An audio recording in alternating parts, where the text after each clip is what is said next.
नमस्कार दोस्तों, मैं आपके साथ हूँ संगीता यादव और आप देख रहे हैं खबरधर। दोस्तों, आज हम एक ऐसे रहस्य के बारे में बात करेंगे जिसके बारे में हर कोई जानना चाहता है। हर कोई इस रहस्य को समझना चाहता है। तो आज हम बात करेंगे पुनर्जन्म के बारे में। दोस्तों, हिंदू धर्म में एक कहावत बहुत प्रचलित है कि संसार में जो भी चीज़ जन्म लेती है उसका अंत निश्चित है। इसलिए न केवल मनुष्य या पशु पक्षी देह त्यागते हैं बल्कि देवता भी मृत्यु का सामना करते हैं। लेकिन शास्त्रों में पुनर्जन्म के विषय में बड़ी गंभीरता से बताया गया है कि पुनर्जन्म का अधिक महत्व हिंदू धर्म में बताया गया है, जबकि पश्चिमी धर्म इसको अधिक नहीं मानते हैं। तो आइए जानते हैं कि पुनर्जन्म क्या होता है और इसके पीछे क्या क्या रहस्य है। दोस्तों, गीता प्रेस में अपनी एक किताब में लिखा है कि पुनर्जन्म एक ध्रुव सत्य है और इसके साथ कई ऐसी घटनाओं का वर्णन भी किया है जो पुनर्जन्म की पुष्टि करती है।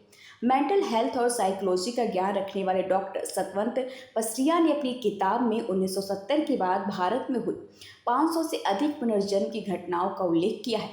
अमेरिका जैसे बड़े देशों में भी इस पर गहन शोध चल रहा है। दोस्तों, उपनिषद और शास्त्रों के अनुसार आत्मा जब शरीर छोड़ देती है उसके तुरंत बाद ही वो दूसरा शरीर भी धारण कर लेती है।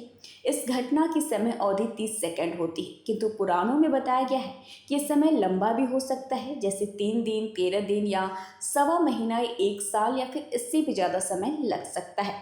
इससे ज़्यादा तो आत्मा शरीर धारण नहीं कर पाती। वो या तो भूलोक पर मुक्ति के लिए भटकती रहती है या स्वर्ग लोक चली जाती है। इसके अलावा वो पृथ्वीलोक में वास करती है या अधोलोक में गिरकर समय बिताती है। दोस्तों, शास्त्रों में बताया गया है कि कर्म और पुनर्जन्म एक दूसरे से संबंधित है। कर्मों का फल ही पुनर्जन्म निर्धारित करता है।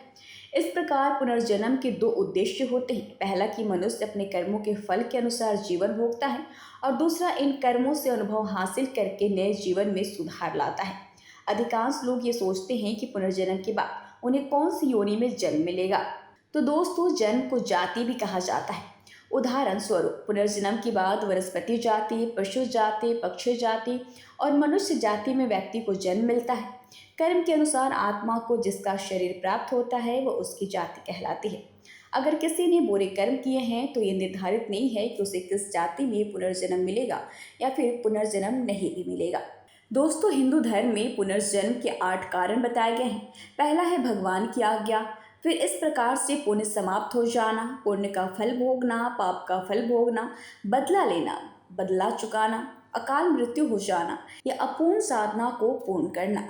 दोस्तों, यजुर्वेद के अनुसार शरीर छोड़ने के बाद आत्मा तब ब्रह्मलोक जाती है जब व्यक्ति ने तप या ध्यान करा है। कुछ अच्छे काम करने वाले स्वर्गलोक जाते हैं। बुरे काम करने वाले लोग अंतकाल तक प्रेत योनि में भटकते रहते हैं और पुनः धरती पर जन्म लेते हैं। लेकिन यह जरूरी नहीं है कि उसका जन्म मनुष्य योनि में हो। वैसे दोस्तों, पुनर्जन्म पे आपके क्या विचार हैं? आप क्या सोच रखते हैं? हमें कमेंट सेक्शन में जरूर बताएं।